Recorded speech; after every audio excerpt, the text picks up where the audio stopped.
Hi అండి, అందరికీ నమస్తే. Welcome back to our channel. ఈరోజు మన ఛానల్లో సన్న కారపూసని ఎక్స్ట్రా క్రిస్పీగా అండ్ టేస్టీగా ఎలా చేయాలో చూపించబోతున్నానండి. నేను చేసిన విధంగా ఓసారి చేశారంటే ఫస్ట్ టైం చేసే వాళ్ళకు కూడా ఈజీగా అండ్ టేస్టీగా చేసిస్తారు. ఎవరైనా తిన్నవారు చాలా టేస్టీగా ఉన్నాయి, కరకరలాడుతూ ఉన్నాయి అని చెప్తారనమాట. అంత బాగుంటాయి. మరి ఇది ఎలా చేయాలో చూద్దామా? నేను చెప్పిన టిప్స్ అయితే ఫాలో అవ్వండి.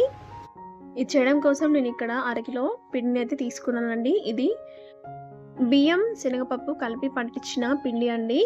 3 కిలోల బియ్యంకి 2 కిలోల శనగపప్పు అయితే కరెక్ట్గా సరిపోతుంది. ఇందులో నేను ఒక అర కేజీ పిండి అయితే తీసుకున్నాను. ఇందులో వేయించి పొడి చేసిన జీలకర్ర పొడి, కొంచెం పసుపు, రుచికి సరిపడినంత ఉప్పు, 1 టేబుల్ స్పూన్ కారం వేసుకొని అంతా బాగా కలిసేలాగా కలుపుకోవాలి.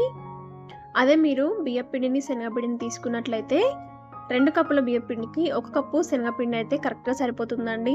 అండ్ టేస్ట్ కూడా చాలా బాగుంటుందన్నమాట. ఇలా అంతా బాగా కలిసేలాగా కలుపుకున్న తర్వాత ఇందులోకి వేడి చేసిన నూనెని తీసుకోండి, లేదా నెయ్యిని కానీ బటర్ని కానీ తీసుకోండి. మనం తీసుకున్న ఈ ఆయిల్ అనేది పిండిలోకి బాగా కలిసేలాగా కలుపుకోవాలి. వేడిగా ఉంటుంది కాబట్టి కొంచెం జాగ్రత్తగా కలుపుకోండి. చేత్తో ఇలా పిండిని నలుపుకుంటూ కలిపారంటే మనకి ఆయిల్ అనేది బాగా కలుస్తుంది. ఇలా అంతా కలుపుకున్న తర్వాత కొంచెం కొంచెంగా వాటర్ని యాడ్ చేస్తూ పిండిని కలుపుకోవాలి. ఈ పిండిని చపాతీ ముద్దలాగా కాకుండా ఇంకా కొంచెం సాఫ్ట్గా కలుపుకోవాలండి. చూడండి, ఇలా ఉండాలన్నమాట, సెమీ సాఫ్ట్గా.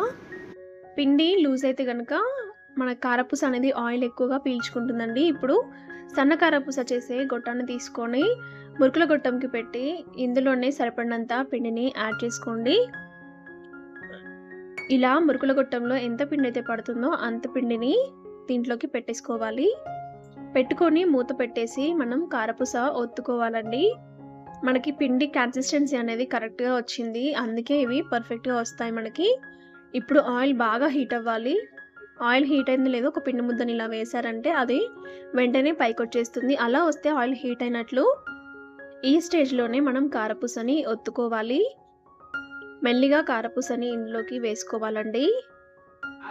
చేతికి ఆవిరి వస్తుంది, సో జాగ్రత్తగా వేసుకోండి.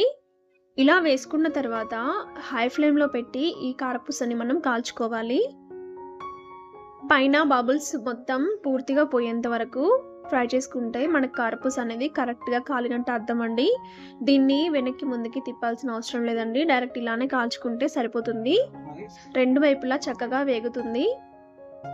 ఇలా బబుల్స్ మొత్తం పోయిన తర్వాత కారపూసని తీసేసుకున్నామంటే మనకి టేస్టీ అండ్ క్రిస్పీ కారపూస రెడీ. ఇలా కాలిన దాన్ని ఒక ప్లేట్లోకి తీసుకోండి. ఎక్సెస్ ఆయిల్ అనేది ప్లేట్లోనే పడిపోతుంది. అండ్ పిండి కన్సిస్టెన్సీ అనేది కరెక్ట్గా కలుపుకునే దాన్ని బట్టి మనకి ఆయిల్ అనేది పీల్చుకోవడం జరుగుతుందండి. పిండి అనేది మరీ లూజ్గా కలుపుకున్నట్లయితే ఆయిల్ అనేది ఎక్కువగా పీల్చుకుంటుంది. ఇది గుర్తుపెట్టుకోండి. రెండోది కూడా వేసి చూపిస్తాను, చూడండి. ఇదే పిండితో మనం లడ్డు కారపూస కూడా చేసుకోవచ్చండి.